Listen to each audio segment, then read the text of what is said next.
xataa saldhig degaan aan lahayn ilaa waxaan ka hadlayno waa dimuqraadiyad iyo doorasho annagu qof ahaantiisa ka hadli mayno laakiin doorasho dimuqraadiyad haddii la yidhaahdo maxaa la ohan jiray waa majority rule marka dadka xukunkiisa xaqa u leh waa inuu ballot box ku yimaadaa tiro iyo wuxuu ku imaanayaa iyo degaano iyo wixii lagu heshiiyey qof aan intaasna saldhig ku lahayn ma hor istaagi karo masiirka ummadda arrintaas marka waxaa la rabaa dadka reer puntland dadka soomaaliyeedba inay si fiican u fiiriyaan oo marxaladihii horeeto marxalad ka duwan ay soomaali gasho oo aan odhan karo marxaladda dhab u hadalka inta aan la heshiin horta in dhab loo wada hadlo سعيد دني مدحوينها مامولka Puntland ayaa su'aal laga weydiiyay halka ay ku dambeysay khilaafka dawladda Soomaaliya iyo maamulka Jubbaland u dhaxeeyay inta kadib Sacid Dan ayaa ku jawaabay in dawladda federaalka ee Soomaaliya ay aqoonsatay doorashadii ka dhacday magaalada Kismaayo kaasoo dib loogu soo doortay Axmed Madoobe mar haddii uu tagay magaalada Kismaayo wasiirka maaliyadda ee xukuumadda Soomaaliya Cabdiraxmaan Ducaale Beele isla markaana uu afkiisa ka qiray in Axmed Madoobe uu madaxweyne yahay arrinta oo Jubbaland wixii aan garwadan ka noqon lahaa iska dhamaatay dawladda federaalkii awal buu xilaaheed ma aqoonsanin oo waa tii maan dhaweyd wasiir Beele tago waa aqoonsadeen marka hadda dhibka ma taagna taas wixii kale oo dhiman baa iyaga dhamaysan doona anaga dowrkaas Ilaahay naga furtay marka taas way iska dhamaatay ayaa ma dhaweyd arrin aan maqli jirteen madaxweynaha xamar tagay taas aan u tagay marka inta dhacday marka waa la fiiday taas alxamdulillah waa dhamaatay dalku horta sharciyan wax faakum la dhamo jiro maxkamadda dastuuriga dabcan sida dastuurka ku taala in la sameeyo weeye laakiin marka ay xataa la sameyn maxkamadda sare ayaa shaqadaas iska leh marka doorashadu waa qabsoomi kartaa insha Allah waxyaabaha u dhimanna waan qaban doonaa marka laakiin marmarsiyo ma ka dhiganayno si doorashada aan dib ugu dhigno doorashadu inay socotaan rabnaa ugu dambeyn Sacid Cabdullaahi Dani madaxweynaha maamulka Puntland ayaa ku baaqay in shacabka Soomaaliyeed loogu shaqeeyo si daacad ah arrintaasina ay hogol tusaaleyn doonto horumarada Soomaaliya ay gaarto sanadaha soo aadan waa mahadsantahay Axmed webiga Shabeelle oo mara 3 gobol oo kamid ah gobolada dalka ayaa wax uu fatahaad ka sameeyay deegaanka ka tirsan gobolka Shabeellada Hoose Cali Cilmi Salaad ayaa warkan faafahinaya webiga Shabeelle ayaa fatahaad cusub ka sameeyay degmooyinka Afgooye iyo Oodhigle kuwaas oo ka tirsan gobolka Shabeellada Hoose fatahaadda webiga Shabeelle uu ka sameeyay degmada Oodhigle ayaa sabab u noqday in ka badan 80 qoys ay ku waayaan dhammaan beerahooda kuwaas oo muddo badan soo tabcayay iyada oo fatahaadda biyaha webiga ay u sii gudbayaan deegaano hor leh Abukar Cabdi Enow oo la hadlay Keenan ayaa sharaxaya sida fatahaadda biyaha webiga ay saameyn ugu yeesheen qoysaska degan degmada Oodhigle malabla Oodhigle biyaha webiga ayaa ku fatahay iyo buul baash meel leeyahay waxa maanta khasaare ka dhacday 86 qoys beerahooda eber noqdeen waxaana ka baaba'ay digirtii sisintii galeydii iyo basal intaas ayaa ku baaba'day haddana waxaa qarka u saaran tahay in macna fatahaadda gaarto Oodhigle buulashaaq joora Oodhigle iyo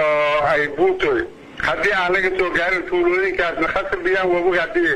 taan ugu horlaafay inay gaarayso webiga weli waa sidiisa biyaha waa sii socda waxa ku sii dhow yahay kuwa malable beerahooda intii eber noqdeen laamigii number 6 ayuu ku sii dhow yahay oo loo maraayo marka waxaan baaq u direynaa dawladda federaalka Soomaaliyeed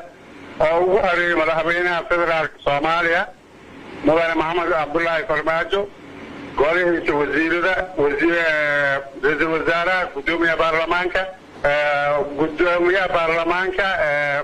madaxweynaha koonfur galbeed intaas waxaan baaq ugu direynaa xukuntaas meesha oo masiibada ku habsatay in maana gurmad degdeg ah inay maana la soo gaaraan dhinaca kale fatahaad webiga Shabeelle uu ka sameeyay degmada Afgooye ayaa hakad geliyay isu socodka qaar kamid ah xaafadaha degmadaas taas oo dhibaato ku noqotay dadka shacabka ee ku nool degmada Afgooye ee gobolka Shabeellada Hoose taliyaha ciidanka dhulka Soomaaliya ayaa dhalinyarada galmudug ka dalbaday in ay kala shaqeeyaan sugidda amniga ee deegaanada maamulkaasi Maxamed Cabdi Tooxo ayaa warkan dhuusamareeb nooga soo diray General Cabdixamiid Maxamed Dir taliyaha ciidamada dhulka Soomaaliya ee saraakiil ka tirsan ciidanka taliska qaybta 12aad oo uu ka mid yahay taliyaha qaybta 12aad ayaa markii ay dhuusamareeb soo gaareen waxa taliyaha ciidamada dhulka Soomaaliya uu kulan la qaatay dhalinyarada ku nool dhuusamareeb waxaana ay ka wada hadleen sidii dhalinyarada ciidamada dawladda ay uga shaqeyn lahaayeen adkeynta nabadgelyada waxaana taliyaha uu hadlayay intaasi ku daray in dhowaan ay bilaabi doonaan ciidamada dowladda sidii ay ula wareegi lahaayeen deegaanada ay gacanta ku hayaan dagaalamayaasha al-shabaab islamarkaana uu socdo abaabul arrintaasi ku saabsan. waxaana u soconnaa haddii alla awoodda leh inaanu kormeer ku samayno ciidamada meelaha ay degan yihiin ee gobolkan qaybtan 12aad meelo badanna waa soo marnay. dabcan waxaan rajaynaynaa inaan sii marno meelo badan oo ciidamadu ay joogaan haddii alla awoodda leh waxaanu ku dhiirigelinayaa dhalinyaradu inay marakan hormoodka dalka ay noqoto hadday amni tahay iyo hadday siyaasaddaba tahay inay soo galaan waayo waa xooggii dalka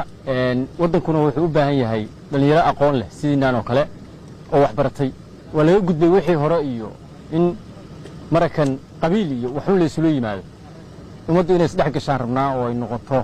mid maarata taariikh reebta dhallinyaradaana hormood ah marka aad baan idinku bogaadinayaa inaan gacmaha la isqabsado waxa uu horeeyo rabo in laga wada shaqeeyno waa amni haddii amni la helo nolol oo dhan waa la helaya laakiin haddaan amni jirin wax lagu tashan karo iyo wax horumara midna ma jirayso marka hayse oranina ciidan ma tiidin ee amniga maaragtay ha ka shaqaynin amniga waxaa laga rabaa dhallinyaradiinnan inta maskaxda caqliga u saaxiiba iyo inta wax baratay. maxamed cabdiweli tooxow idaacadda kulmiye dhuusamareeb. ciidamada booliska somalilan ayaa xiray xoghayihii arrimaha gudaha ee xisbiga mucaaradka ee ucid maxamed cali hayste ramaax. mas-uuliyiinta xisbiga ucid ayaa xaqiijiyey xariga ramaax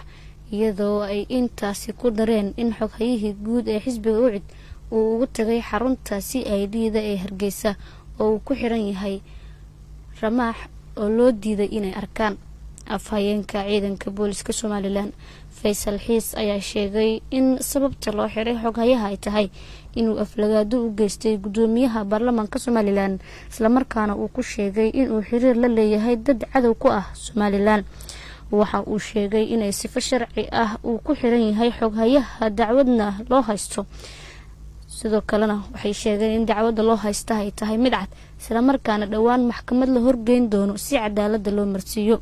xariga xoghayihii arrimaha gudaha ee xisbiga mucaaradka ee ucid ayaa waxa uu ku soo aadayaa xilli shalay ay kulmeen madaxweynaha somalilan iyo gudoomiyaasha labada xisbi ee mucaarad iyagoo kaga wada hadlay sidii loo fulin lahaa heshiiskii laga gaaray khilaafka arrimaha doorashooyinka somalilan. wararka ka imaanaya gobolka hiiraanna waxay sheegayaan in uu ayax saameyn ku yeeshay beeraha gobolkaasi. cusmaan aadan careys ayaa warkan beledweyne nooga soo diray. ayaxan oo qaybtiisii labaad lagu arkay magaalada beledweyne carruurta gobolka hiiraan ayaa qaybtii hore ayaxa 2 maalmood ka hor waxay u gudbeen dhanka koonfureed. maalintii shalay gelinkii dambe ayaa hal mar waxaa laga maqlay dhanka galbeedka magaalada beledweyne rasaas xoog leh ee ka dhacaysa halkaasi. dadka deegaankaasi ayaa qadka isgaarsiinta kula xiriiray waxayna ii sheegeen in rasaasta lagu riday ayaxa si uusan ugu digin dhulbeereedka ku yaala deegaanka gacanka iyo sigaalow. mid ka mid ah dadka deegaankaasi ku dhaqan oo qadka isgaarsiintaan kula xiriiray ayaa warbaahinta kulmiya xafiiskeeda magaalada beledweyne u xaqiijiyey sigaalo la yidhaaho ilaa iyo loo gaaro dowladan ayax aan caadi ahayn oo qariyay hawada. ayaxaasi markay arkeen dadka beeraleyda ah oo haddana ay kasoo qabanaya oo biyihii badnaay ee harqiyey tuulooyinkaas oo beer ku nool ah runtii hormad badan ay sameeyeen rasaas badanaa lagu riday qalow badanna waa la garaacay. ayaxa sidii laskiga xaafin lahay awoodda dadkana aadaas ooga san badnaay ayaxa meesha lagu arkay. ayaxa maqribkii wuu nala soo gaaray maqribkii ayadoo difaac lagu jiro si xaqbaraha loogu ridayo rasaas loogu ridayo qalowga loogu garaacayo oo gobolka dhacay. beeraleyda ku dhaqan magaalada beledweyne deegaanada hoos yimaada ayaa cabsi badan ka qaba ayaxan uu dhibaato u geysto dadka beeraleyda dalagyadii ay dhigteen kuwaasoo haatan ka soo kabanaya dhibaatooyinka ay geysteen fatahaadii ka dhacday dhowaan magaalada beledweyne carruurta gobolka hiiraan. cismaan aadan carays warbaahinta KNN beledweyne. warka subax ee idaacadda kulmiye ee magaalada muqdisho ayaa degeysanaysaan. markana warka dibadda diyaarad ay saarnaayeen 100 qof ayaa ku burburtay dalka Kazakhstan iyadoo ay ku dhinteen ugu yaraan 9 qof sida ay sheegeen saraakiisha dalkaasi. waxay sheegeen in diyaaradda Beg Air ay soo dhacday wax yar uun kadib markii ay saakay ka duushay garoonka Almaty. wariye goobta ka ag dhawaa ayaa sheegay in qiiq uu daboolay halka ay diyaaradda ku dhacday maamulka garoonka ayaa iyagana sheegay inay jiraan dad badbaaday. diyaaradda oo ka timid Almaty oo ah magaalada ugu weyn ee Kazakhstan ayaa ku socotay caasimada dalkaasi ee Nur Sultan waxaana sababay burburka diyaaradda ayaan weli la ogeyn. garoonka Almaty ayaa la sheegay in 95 rakaab ah iyo 5 shaqaale ah ay saarnaayeen diyaaradda. waxa uuna sidoo kale sheegay in diyaaradda ay xakamaha lumisay abaarihii 7:22 daqiiqo xilliga dalkaasi ka hor inta aysan ku dhicin dhisme 2 dabaq ka koobnaa. kooxda gurmadka degdega ayaa haatan halkaasi ku sugan iyadoo guddi gargaar loo saari doono baaritaanka waxaana sababay burburka. madaxweynaha Kazakhstan Qasim Jomart ayaa tacsi u diray ehelada dadkii ku geeriyooday musiibadaasi. guud ahaan warkii subax oo uu soo saaray Cali Ibraahim Cabdilaahi Cali Suxeef waa naga intaa ciddu warkaya ku sheegay waxay ka heli karaan radio kulmi.com. nabadgelyo. waqtigu ma xumaade dadka